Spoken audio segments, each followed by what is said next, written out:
Monsieur Robert, je vous en prie. Monsieur le Président, merci de me donner la parole.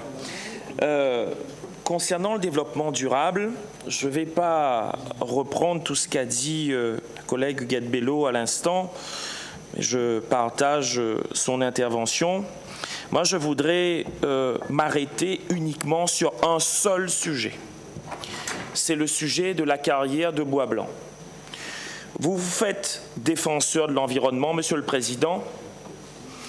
J'entends, c'est très bien, ce sont des paroles. Après, il faut passer des paroles aux actes.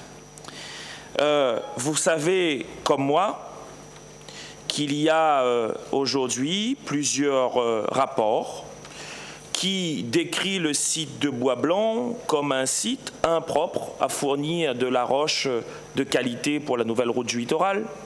Vous savez comme moi la décision du commissaire enquêteur. Vous avez d'ailleurs, l'année dernière, et je prends à témoin les élus, je prends à témoin les journalistes, je vous prends vous-même à témoin, à moins que vous ayez oublié ce que vous avez fait ou décidé l'année dernière, lorsqu'il y a eu 4500 personnes qui étaient descendues à Bois Blanc, vous les avez rencontrées et vous leur avez dit « je vais demander au préfet d'arrêter et je vais demander de faire une étude plus poussée ». Tout le monde a entendu. Aujourd'hui, moi j'ai une question et une seule question à vous poser. Il y a eu un référendum à Saint-Leu et les petites mains que vous disposez un peu partout ont relayé qu'il n'y avait eu que 28%. Oui, il y a eu 28%, mais au-delà de 28%, il y a 81% des personnes qui se sont exprimées ont dit non à la carrière de Bois Blanc. 81% représentent quasiment 6000 personnes.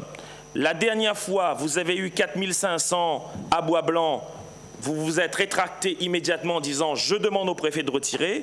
Aujourd'hui, vous avez 6000 personnes qui ont dit non. Quelle est concrètement votre position sur le sujet? Allez-vous demander à la SCPR de renoncer? Allez-vous demander au préfet de ne pas aller jusqu'au PIG? Que comptez-vous faire pour cet environnement que vous aimez tant, pour cette réunion que vous aimez tant? Merci. Très bien, merci. Monsieur Bédier, je vous en prie. En fait, moi, je voulais compléter ce que disait Madame Bello à propos du développement durable, puisque moi, je suis de la micro-région Est et je voulais vous informer que sur notre micro-région Est, entre Saint-André et Bras-Panon, distance à vol d'oiseau à peu près 10 km, on va exploiter, ou du moins on souhaite exploiter 3 carrières, dont 2 sur des terres appartenant à un de vos vice-présidents ici présents. Et là aussi, comme Madame Bello, je me pose la question. Quel développement durable? Quelle agriculture? Que voulons-nous pour la Réunion? On voudrait alimenter la route du littoral uniquement en exploitant sur une distance de 10 km 3 carrières, Bras-Panon, Dioré et l'Ermitage. Pour ceux qui connaissent mieux Saint-André, Bras-Mousseline, et je le dis, et ce qui me choque le plus, dont 2 carrières sur des terres appartenant à un de vos vice-présidents, un homme politique. Et ça doit interpeller. Monsieur Cadet. Monsieur le Président, chers collègues, je partage ce qui a été dit par Madame Bello et Monsieur Robert. Et évidemment, je connais moins le problème spécifique de Saint-André, mais la question du développement durable, moi, elle me fait penser un peu à la parité en politique. Il faut une loi, il faut des lois pour contraindre. Je trouve que la parité, c'est très bien, mais dans l'environnement, c'est un peu ça. La loi de transition énergétique, les différents décrets, lois et règlements, il faut ça pour que les responsables politiques comprennent que c'est important. Donc, évidemment, c'est déjà un problème. Mais enfin, ça existe, on va pas se gêner. Je voudrais quand même juste attirer l'attention, peut-être mettre une petite focale sur le développement des énergies renouvelables à La Réunion. Nous savons tous, c'est pas la peine de le répéter, mais que nous avons ici à La Réunion si on fait un parallèle avec d'autres régions du pays, nous avons ici tous les atouts pour réussir les ambitions déjà de la loi de transition énergétique et même d'aller au-delà, c'est-à-dire de pouvoir arriver à l'autonomie énergétique en 2030. Simplement, Monsieur le Président, Mesdames et Messieurs, on ne pourra pas y arriver si on ne commence pas réellement. Et c'est vrai que, notamment en matière d'énergie renouvelable, j'attire l'attention systématiquement à mes collègues dans les commissions, également à chaque plénière. C'est-à-dire qu'il ne suffit pas d'annoncer, de faire des effets d'annonce et puis de laisser passer le temps, de laisser couler le temps, et puis dans 5 ans de se dire ben, on n'y est pas arrivé parce que si, parce que ça, parce que... Aujourd'hui, la question, c'est vraiment de se dire il faut démarrer, il faut démarrer. Et en matière d'énergie renouvelable, on ne pourra pas... Monsieur Guezlo, on parlera tout à l'heure effectivement de la SPL énergie, mais on ne pourra pas, on ne peut pas se suffire de se dire on va mettre, j'exagère, mais quelques milliers de panneaux photovoltaïques sur les toits. C'est pas ça qui va nous amener à 20% en 2020 et 100% en 2030. Voilà, je pense que... Et là où je vous ai entendu hier, Monsieur le Président, également, en disant qu'il y a une intention de mettre plus d'argent dans la SPL Énergie, ce n'est pas tellement dans la SPL Énergie qu'il faut mettre de l'argent. C'est dans le développement des énergies renouvelables à La Réunion.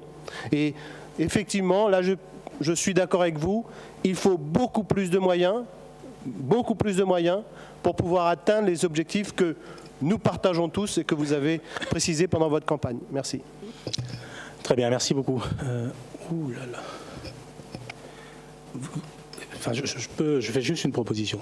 Est-ce que vous pourriez arriver à vous coordonner un peu pour qu'on puisse avoir, parce que vous êtes dans les mêmes groupes, c'est juste une suggestion que je formule, vous êtes dans les mêmes groupes aujourd'hui, enfin 2 groupes différents.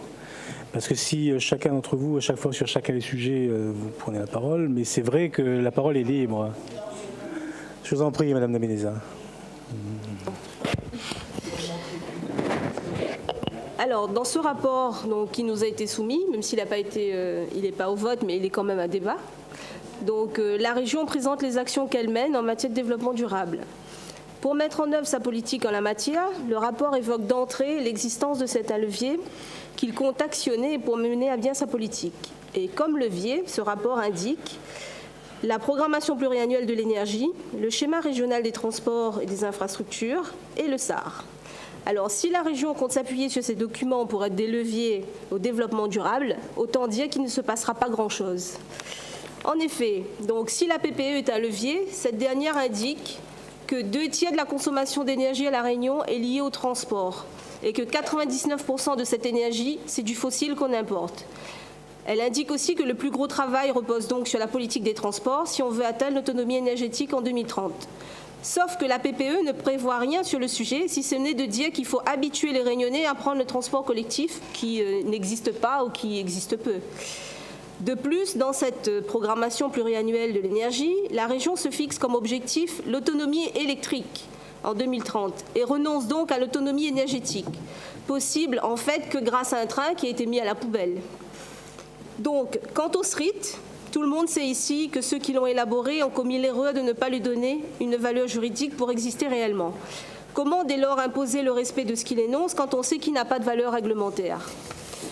Quant au SAR, son avenir est tout aussi incertain que le SRIT. La présente majorité l'a approuvé.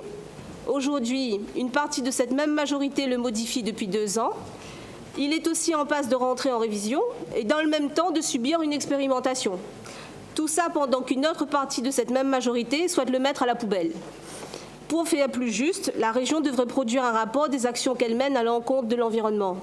On notera en effet, selon le tableau des indicateurs pages 12 et suivants du rapport, que la région a baissé ses objectifs en 2015 en matière d'éco-solidaire et de photovoltaïque et que ces objectifs n'ont même pas été atteints. On est passé de 58% à 45%. Que la région a acheté 10 bus propres, soit 94 depuis 2010. On est bien loin des 2000 bus et surtout d'une politique de transport respectueuse du développement durable. Quant à la fréquentation des réseaux de transport en commun, on note dans le rapport qu'elle a baissé. Enfin, le rapport évoque aussi le parc national qu'on veut supprimer, le littoral et les récifs coralliens de grande valeur qui est détruit en partie par la NRL aujourd'hui et peut-être bientôt par les carrières qu'on veut imposer en bord de mer demain. Mais alors là, pas un mot sur l'empreinte écologique des camions qui, pour alimenter le chantier régional de la NRL, rien que pour la carrière de bois blanc, si demain il se fait, cela représente un camion de plus de 19 tonnes toutes les 2 minutes, 6 jours sur 7, de 5h à 20h. Avec ça, on est bien loin d'optimiser notre réel potentiel en matière de développement durable. Merci, Monsieur le Président. Très bien, merci, chers collègues. D'autres interventions? Monsieur David-Lorion, je vous en prie.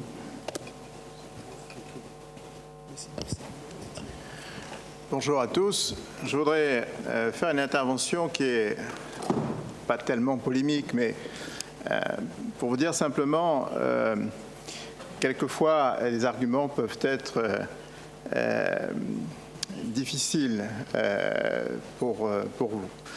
Il me semble que vous êtes un peu aveuglé par votre position sur le projet de la route du littoral concernant le développement durable.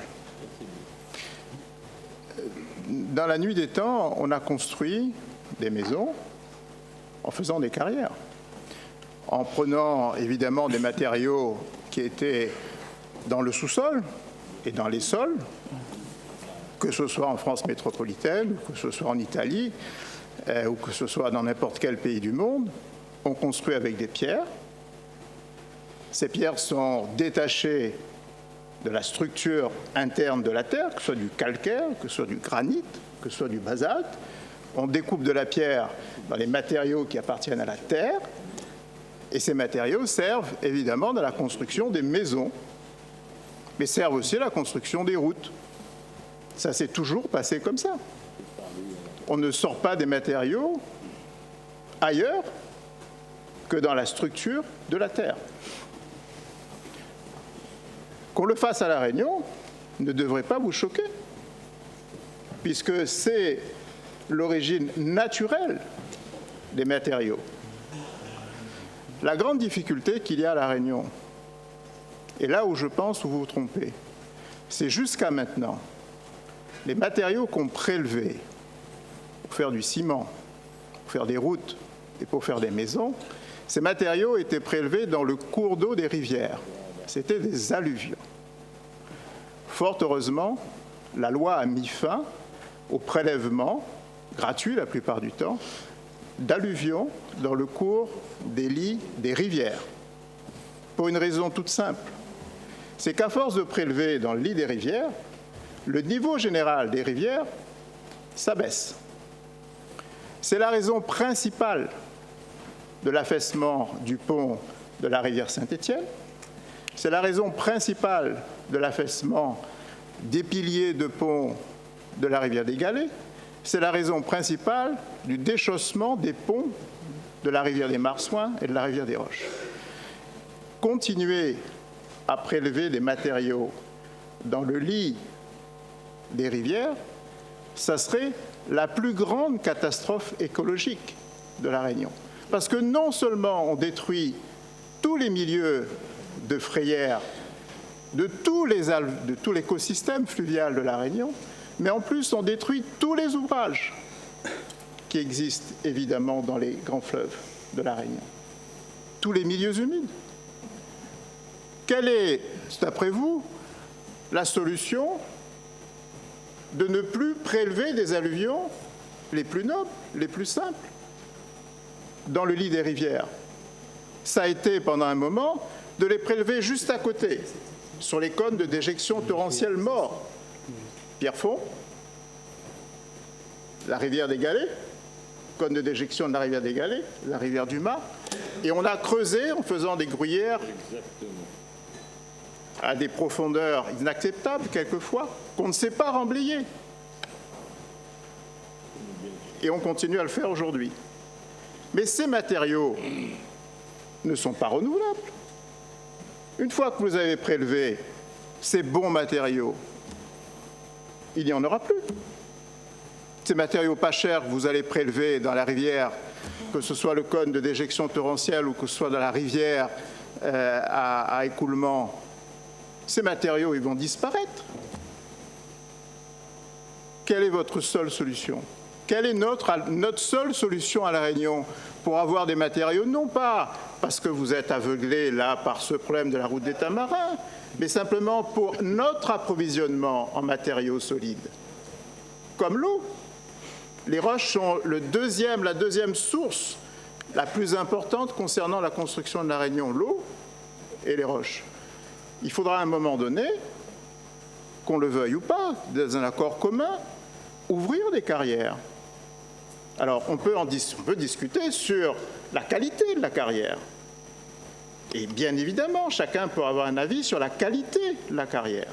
Chacun peut avoir un avis sur l'endroit où on va faire la carrière, sur la durée, sur la chronologie, sur la mise en place, sur la manière dont on va reboucher ou transformer cette carrière. Mais de grâce, des écologistes comme vous, on ne peut pas être contre la carrière. On peut simplement dire qu'il faut une carrière meilleure. Mais on ne peut pas être contre la carrière, parce que dans ce cas-là, vous serez contre l'écologie et contre le développement durable. Il y a une incohérence de position, Monsieur Cadet. On peut être contre cette carrière, mais on ne peut pas être contre une carrière ou des carrières ou le projet de faire des carrières à La Réunion. Parce qu'il n'y a pas d'autre source en matériaux de construction que celui de faire des carrières, avec évidemment une attention qui doit être une attention complètement remarquable de la collectivité et des politiques en général. Mais on ne peut pas être contre toutes les carrières, parce que ça, c'est être contre le développement durable. Très bien, merci beaucoup, Monsieur Lorion. Je vous en prie. Monsieur Lorion, d'abord, je vois bien, enfin, il me semble que nous voyons bien, nous ne sommes pas aveugles, sinon ce serait compliqué de venir ici. Et je respecte bien entendu, et je pense que ça, c'est pas très malin de parler de gens qui sont non-voyants. Enfin bref. Le problème aujourd'hui, si je vous écoute, ce cours un petit peu, c'est de dire il n'y a pas d'autre solution que de construire des routes et donc de puiser dans les ressources naturelles. Il n'y a pas d'autre solution. Mais moi, je vous dis, il peut y avoir aussi d'autres options. Et ça, c'est les décisions politiques. C'est au lieu de faire des routes et des routes et des routes et donc finalement de puiser dans nos ressources, nous pouvons trouver des alternatives. Par exemple, de faire le transport en commun, le rail. Ça veut dire qu'il faut faire l'engin, mais bien entendu. Mais c'est-à-dire que pour vous, il n'y a qu'une solution, c'est de continuer à faire des routes et de continuer à faire des carrières et de continuer. Donc, vous me dites, il n'y a pas d'autre solution. Et je vais vous étonner, moi, à titre personnel, je ne suis pas opposé aux carrières. D'accord ? Mais ça ne veut pas dire qu'il faut faire des carrières n'importe où. Ça ne veut pas dire qu'il faut en transformer la Réunion en Gruyère. Il y a peut-être, et puis surtout, c'est dans la décision des projets, c'est dans la prévoir, c'est de la prévision, dans 20 ans, dans 30 ans, continuons de faire des routes, et puis finalement, il n'y aura plus à un moment donné des carrières. Qu'est-ce qu'on fera ? On cassera nos maisons pour faire des routes ? Merci. Les transports en commun, il vous faudra des terrassements. Que vous fassiez une route, un transport en commun, il vous faut des terrassements. Que vous construisez une maison, il vous faudra des terrassements et donc des matériaux. Ce n'est pas l'objet du transport. Le fait de passer une voiture, un bus ou un train qui ne vous mobilise pas les matériaux pour construire le terrassement sur lequel la route est. C'est pas comparable, ce ne sont pas les mêmes matériaux, c'est pas la même. Et donc voilà. Non. Très, très bien. Les digues que vous avez prévues. C'est l'imprévoyance, Monsieur Robert. Monsieur Robert, il vous demande la parole depuis tout à l'heure. Oui, je sais, mais ne moi je le l'interrompez dis pas. aussi. Ouais. S'il vous plaît, Monsieur Robert. Je vous en prie. Je voudrais féliciter et presque applaudir ce que vous venez de dire, Monsieur le Vice-président. Parce que tant sur le fond que sur la forme, vous avez vraiment la capacité oratoire de vous exprimer avec calme, sagesse. Et je voudrais dire quelque chose, c'est-à-dire, quand on gouverne, en tout cas, gouverner, c'est prévoir. Par vos propos, par les propos que vous avez tenus à l'instant, par votre intervention, vous avez démontré une chose, que nous avons des élus, peut-être un décideur ici, qui est plutôt un pompier. Et je vais m'expliquer. En posant plusieurs questions. La première, pourquoi avons-nous choisi de faire une route digue alors même que des chefs d'entreprise, des grands patrons que vous connaissez, qui vous ont rencontré, et je demande quiconque et je mets quiconque au défi de me dire le contraire, ont proposé à plusieurs reprises de ne pas faire une route digue à cause de l'approvisionnement des matériaux. Mais on a choisi malgré tout cette orientation-là. Pourquoi? La question doit être posée. Deuxième chose importante, et je reprends même les termes de M. Virapoulet, votre vice-président, Monsieur le Président, un jour à la télé, sans vouloir faire de pub sur antenne, disait « Mais avant, invite un moun ou de case ou garde d'abord sur un carré pour donner aller pour manger ». C'est vous qui avez dit ça, M. Virapoulet, à la télé. Et ce qui veut dire qu'aujourd'hui, on a confondu vitesse et précipitation. Quand vous dites que des carrières sont totalement nécessaires, j'applaudis des deux mains. Oui, c'est totalement nécessaire. Là, au moment où je vous parle, je suis en train de construire. Donc, je suis dans l'immobilier, je sais ce que c'est. Tous les jours, on a besoin d'agrégats, de blocs, de tout ça. Mais à un moment donné, on ne peut pas fonctionner en pompier. Il faut qu'on soit prévoyant. Un élu doit être capable de faire l'analyse du passé, le constat du présent et préparer l'avenir. Je ne sais pas si vous avez l'oreille du président ou pas, mais en tout cas, vous devriez lui chuchoter plus souvent à l'oreille pour lui conseiller sur ces sujets-là. Monsieur, parce que je pense que ce que vous avez dit, c'est du bon sens. Et des carrières, il faudra en faire à La Réunion, oui, c'est une certitude. Parce que moi, je ne veux pas être politique langue de bois. Moi, je ne veux pas être démagogue. Oui, il en faut. Bien sûr qu'il en faut. Mais par contre, il faut que quand il y ait des carrières, ça soit fait en fonction de la réglementation, par rapport au respect de l'environnement. Et aujourd'hui, on sait très bien, et si je reviens sur la carrière de Bois-Blanc, et vous le savez comme moi, après vous ne pouvez pas le dire ici, parce que vous êtes un brillant personnage, entre autres dans le domaine de l'environnement. Et vous savez qu'à Bois-Blanc, les choses ne sont pas aussi simples qu'on voudrait faire croire, et qu'aujourd'hui, la réglementation empêche d'aller dans certains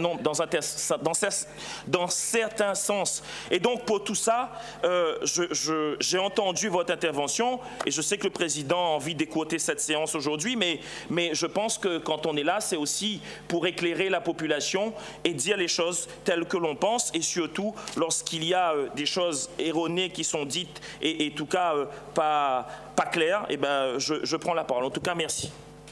Très bien, merci Monsieur Rambert.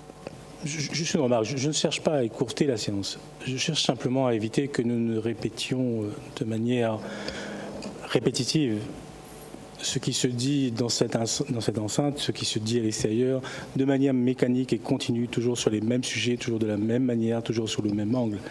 Mais c'est pour votre santé à tous. Madame Bello. Oui, Monsieur le Président. Monsieur le Président, Madame Bello. Nous sommes en démocratie. Et chaque conseiller régional a le droit de s'exprimer. Et nous nous exprimerons autant de fois qu'il faudra que l'on s'exprime. Mais je suis d'accord. Monsieur le géographe, je suis d'accord. Vous avez fait une belle démonstration, mais vous savez aussi que nous sommes sur un territoire qui est un territoire exigu. 2500 km². On n'est pas sans savoir que sur le plan de l'histoire de cette île, il y a eu des infrastructures importantes qui ont été conçues, qui ont été faites par les nôtres à coup de... Ce sont des pierres taillées qu'il y a eu. Mais vous conviendrez quand même qu'il y a eu des études aussi qui ont été faites par le BRGM et qui disent un certain nombre de choses, notamment sur la carrière de Bois-Blanc, sur la qualité des roches que l'on va extraire, et la qualité n'est pas si extraordinaire que l'on voudrait bien nous dire. Et il y a également, vous le savez aussi, que dans les grands pays, les carrières la France hexagonale, lorsqu'elle a construit ses palais, ses châteaux, etc., lorsqu'elle a construit les Romains, lorsqu'ils ont construit leurs grandes infrastructures, ils sont partis chercher le matériau pas proche des habitations, comme là où l'on est en train de prévoir qu'il y ait des carrières et qui vraiment mettraient la santé des riverains en difficulté. Vous voyez, lorsque l'on fait à Bois Blanc et que le pays est petit et qu'il y a des habitations qui sont juste à côté, et on va le faire, il est prévu aussi de le faire à Bellevue, à Saint-Paul, où il y a des habitations qui sont proches. Quel est celui ou celle d'entre vous dans cette salle qui voudrait qu'il y ait à côté de chez lui, à côté de chez elle, une carrière de cette importance? Mesdames, Messieurs, il faut que ce soit la sagesse qui nous guide dans cette affaire. Monsieur le Président, vous avez, sur ce problème de la nouvelle route du littoral, vous avez été d'une grande imprévoyance. Vous nous proposez une route et vous nous dites, c'est ce que M. Virapoulet a dit, hein, et ensuite, le matériau va venir. Ça, c'est comme l'ancien maire de l'Étang Salé, Tata Bénard, fait le pont, la rivière arrive après. Et donc, sur ce plan-là, moi, je crois qu'il y a quand même... C'est normal qu'on se pose ces questions, Monsieur Robert, Monsieur le Président, et que ces questions-là, et on ne devrait pas imposer aux riverains une telle... on ne devrait pas leur imposer. Et vous voyez bien qu'il y a plein de groupes qui... Et en même temps, cette île de la Réunion s'est battue pour qu'elle soit, pas vous, mais d'autres avant vous. Vous avez récupéré le patrimoine mondial de l'UNESCO. Et donc, quand même, il faut quand même que l'on réfléchisse. Quel touriste voudra venir à la Réunion avec des grands trous partout? Et on le sait bien, par le passé, au début du siècle dernier, M. Lorient va me dire, la quantité de trous de tuf. Est-ce que vous avez déjà vu un trou de tuf rebouché, vous, hein? Et vous, juste à l'entrée de Saint-Pierre, M. Fontaine, juste à l'entrée de Saint-Pierre, face à la pointe du Diable, il y a une carrière. Vous voyez comment elle est vilaine? Alors, juste dans votre entrée de ville. Et donc, cette carrière qui, aujourd'hui, un tas de déchets, un tas de... Hein, et est-ce que vous avez vu un chef d'entreprise reboucher tout ça? Voilà. Écoutez, je vous remercie. Très bien, merci beaucoup. Monsieur Waro. Juste peut-être pour répondre à la Monsieur Fontaine. L'équipement que vous êtes en train aujourd'hui de montrer du doigt va se délocaliser sur la zone environnementale de Pierrefonds.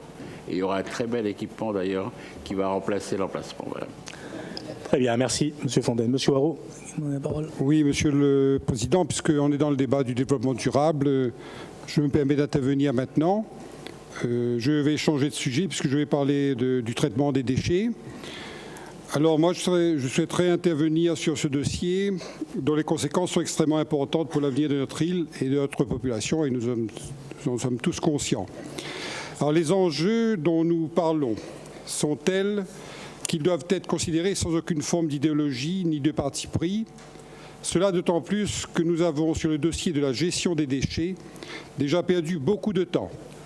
Pour preuve, les 2 décharges contrôlées de Sainte-Suzanne et de Pierrefonds sont à saturation sans que des solutions immédiatement opérationnelles puissent prendre le relais.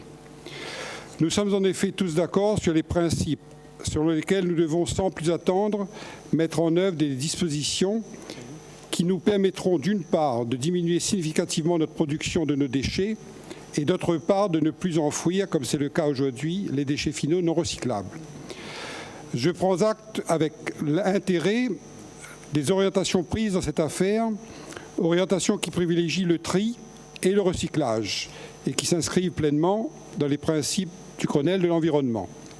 Cependant, et il s'agit là d'un point fondamental, je tiens à attirer votre attention, Monsieur le Président, mes chers collègues, sur les risques qu'il y aurait à réaliser à La Réunion 2 unités de valorisation énergétique et qui viennent en contradiction avec ces orientations. À ce jour, force est de constater que les acteurs concernés, la région, Ileva, Sydney, s'orientent vers le procédé d'unité de valorisation énergétique. La position de la région figure d'ailleurs en page 115 d'un rapport. Dans l'hypothèse où il serait clairement établi que l'UVE ne comporte pas les inconvénients sanitaires et écologiques d'un incinérateur et que cette solution serait approuvée par la population, je considère qu'il faudrait en tout état de cause se limiter à une unité. C'est à mes yeux une évidence. En effet, même si l'on considère l'évolution de la population qui nous porterait à plus de 1 million d'habitants en 2030, notre île représente un marché bien trop étroit pour 2 équipements de cette nature, compte tenu de la priorité conférée au tri et au recyclage et approuvée par tous.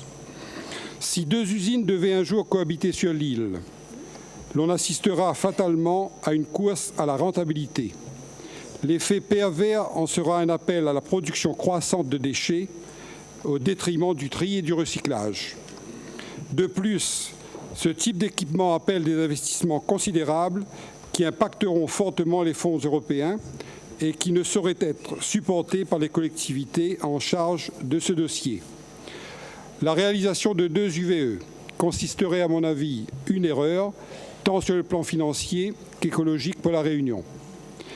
Il est donc de mon devoir de vous interpeller, Monsieur le Président, mes chers collègues, afin que soit clairement écartée la programmation de 2 UVE et qu'en conséquence soit modifié le document de traitement des déchets et que soit inscrit le principe de la réalisation d'une seule UVE, et ce, je le rappelle, dans l'hypothèse d'un consensus, et que cette infrastructure soit située dans l'Ouest. Je vous remercie. Très bien, merci Monsieur. Il y avait d'autres prises de parole. Madame Bénard, je vous en prie. Monsieur le Président, chers collègues, les enjeux du développement durable prennent une acuité particulière sur un territoire aussi contraint que notre île. Je voudrais attirer votre attention sur une question très sensible, celle de la prévention des risques, notamment des risques d'inondation. Ce que nous avons observé récemment dans les villes en métropole peuvent malheureusement se produire à La Réunion. Comme vous le savez, pour prévenir ces risques, des prescriptions sont faites aux communes par l'État, particulièrement au travers du PPR. Mais la question des moyens financiers reste entière. Concernant la commune du Tampon, dont le territoire est classé à risque important, de nombreuses parcelles du territoire sont potentiellement inondables. Seuls des travaux d'endiguement des ravines peuvent les mettre à l'abri. Ces travaux, d'ailleurs, sont prévus en concertation avec la commune de Saint-Pierre, qui est aussi impactée par ces risques d'inondation, puisqu'on le sait, l'eau arrive toujours des hauts. Je vous informe également que nous avons déjà arrêté notre stratégie locale de gestion des risques d'inondation. Je souhaiterais savoir, Monsieur le Président, si nous pouvons compter sur le soutien de la région et des crédits du FEDER pour le financement de ces travaux indispensables à la protection des personnes, des biens, et notamment dans le cadre du programme de gestion des risques d'inondation. Nous craignons en effet que les crédits prévus pour cette mesure soient insuffisants pour faire face aux besoins identifiés à l'échelle de toute la Réunion. Je vous remercie. Bien, merci. Est-ce qu'il y a d'autres prises de parole sur ces sujets? Je vous en prie.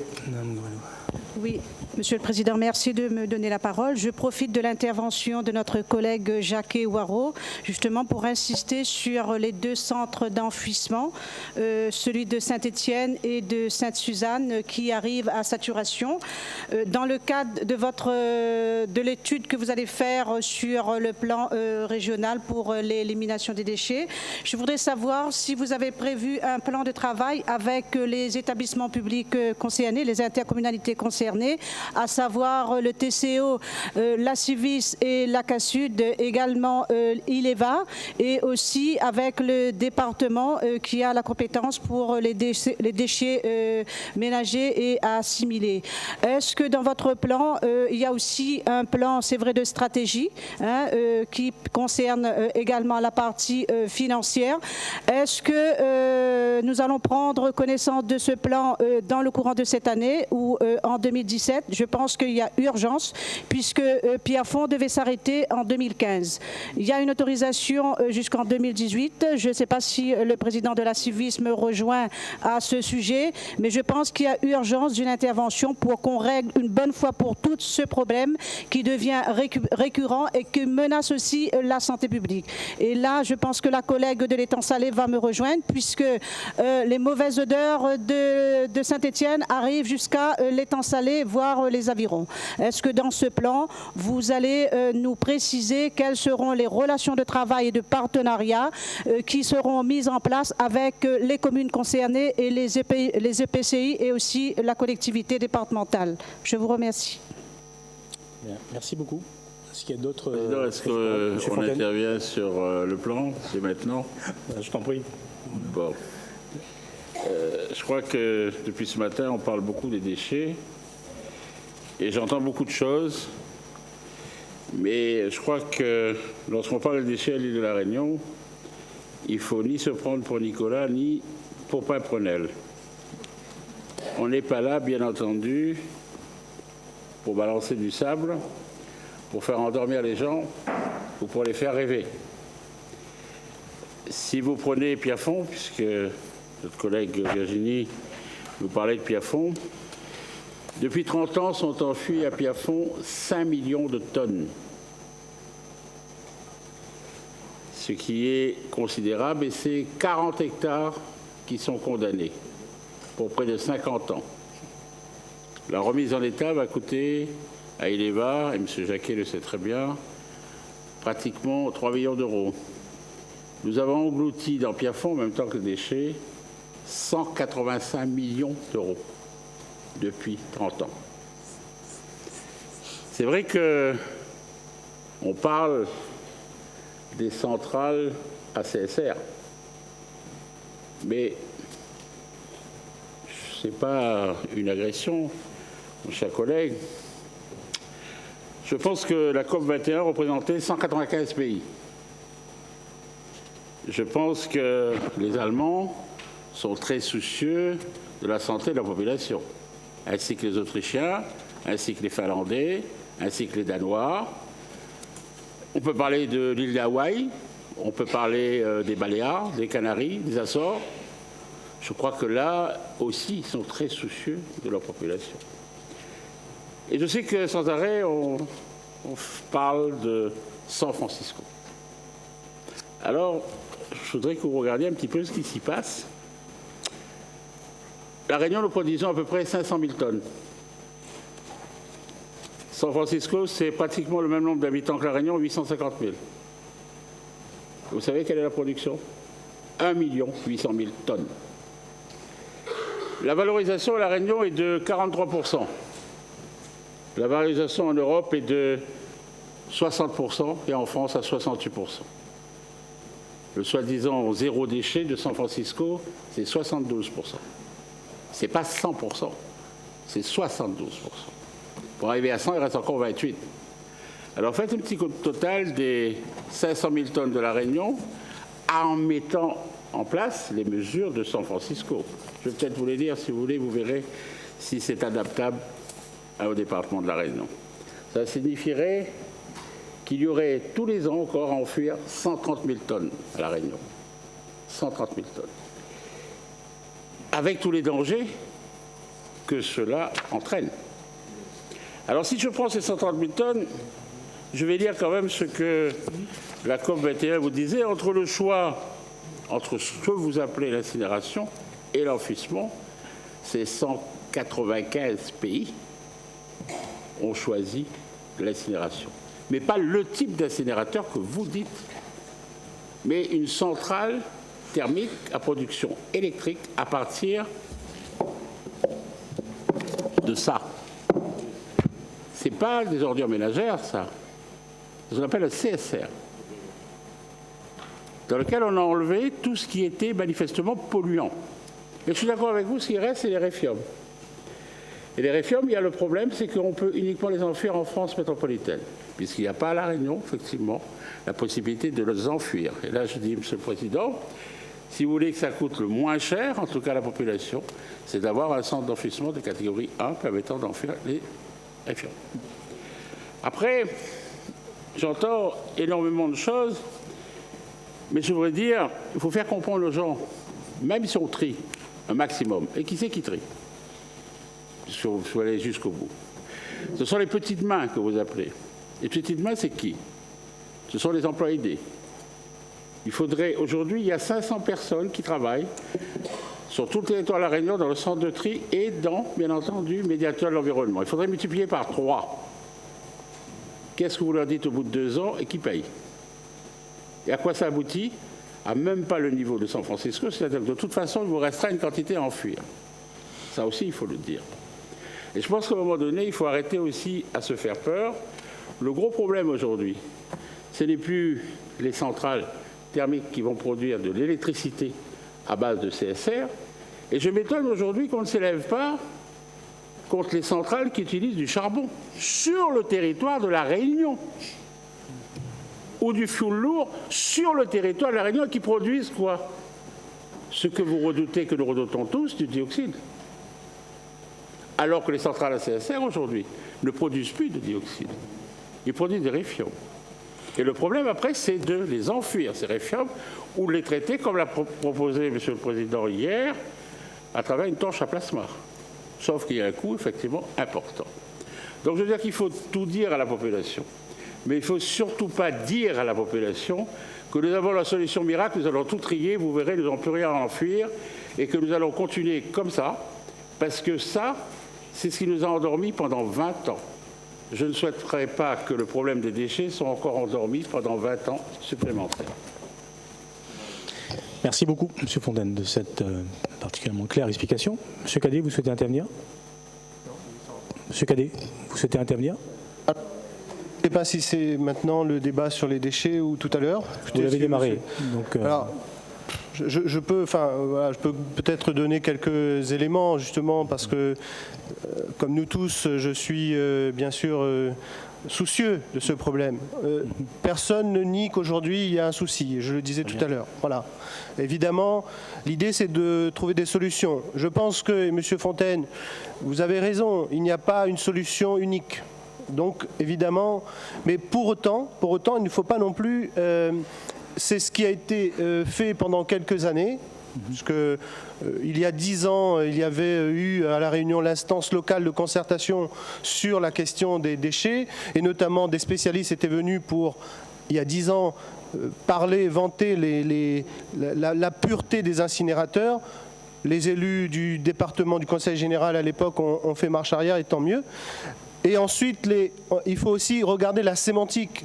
On a modifié les choses en disant non, c'est pas, maintenant c'est très propre, c'est des CSR, combustibles de récupération. Mais simplement, le décret vient de sortir très récemment sur la normalisation du CSR.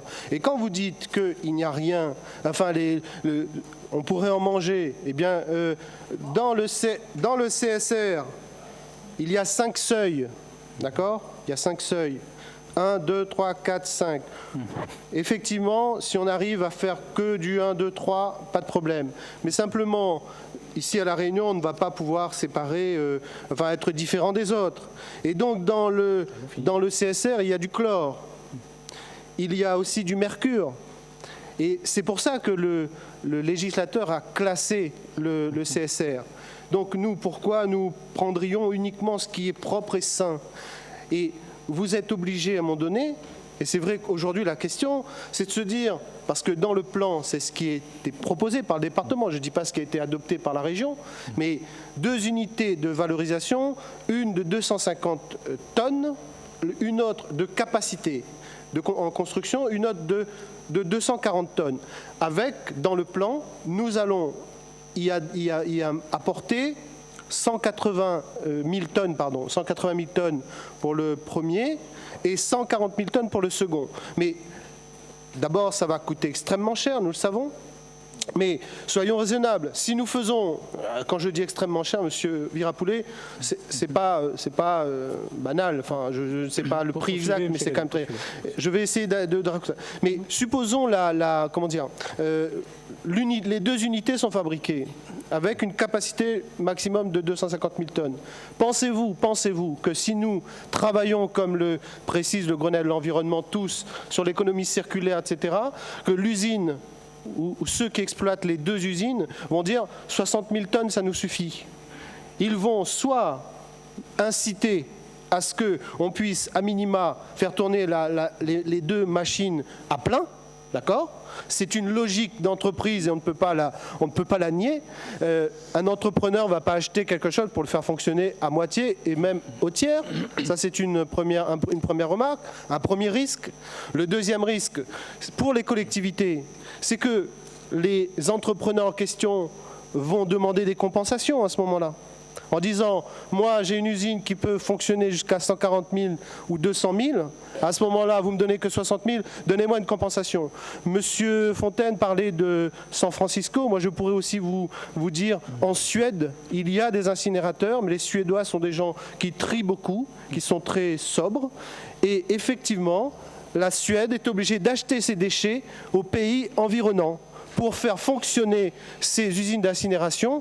Aujourd'hui, alors, on peut après évidemment débattre sur les normes techniques. Moi, je ne suis pas technicien, mais quand même, dans le décret, il y a déjà des seuils. Et je pense que quand même, les gens doivent savoir que ce qui est utilisé pour le CSR, ce sont des matières comme le bois, le plastique, évidemment.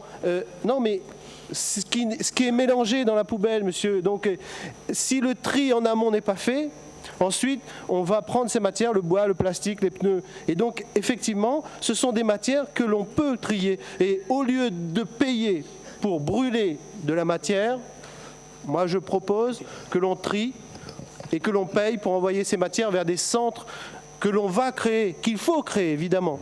Et ça, je pense qu'il faut vraiment que nous disions 100 millions d'euros. Si on prend cette somme, par exemple, pour la construction d'une unité, qu'est-ce que représentons-nous